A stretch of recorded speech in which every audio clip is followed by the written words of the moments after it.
রুই মাছের আজকে রেসিপি বানাবো একটা, চলো দেখা যাক। ঠিক আছে, মাছগুলো হলুদ মাখিয়ে নিতে হবে ভালো করে।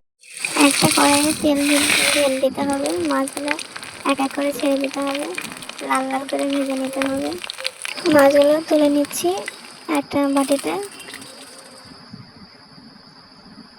কড়াইয়ে তেল দিয়ে দিতে হবে পরিমাণ মতো।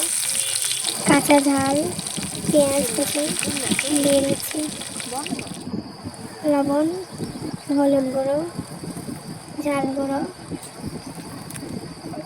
আদা রসুন বাটা, জিরে ভালো করে নাড়াচাড়া করে নিতে হবে, ভালো করে কষিয়ে নিতে হবে। কষিয়ে নেওয়া হয়ে গেলে সামান্য একটু জল দিয়ে দিতে হবে পরিমাণের মতো। একটু জল ঢেলে নিতে হবে, ভালো করে নাড়াচাড়া করে নিতে হবে। নেওয়া হয়ে গেলে টকবক করে ফুটবে, তেমন এক এক করে মাছটা ছেড়ে দিতে হবে।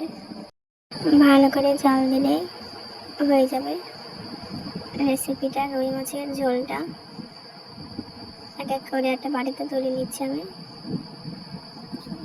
কত সুন্দর হয়েছে, হেব্বি লাগবে খেতে। ভালো লাগলে লাইক সাবস্ক্রাইব করে দেবেন। ঠিক আছে, টাটা, বাই বাই।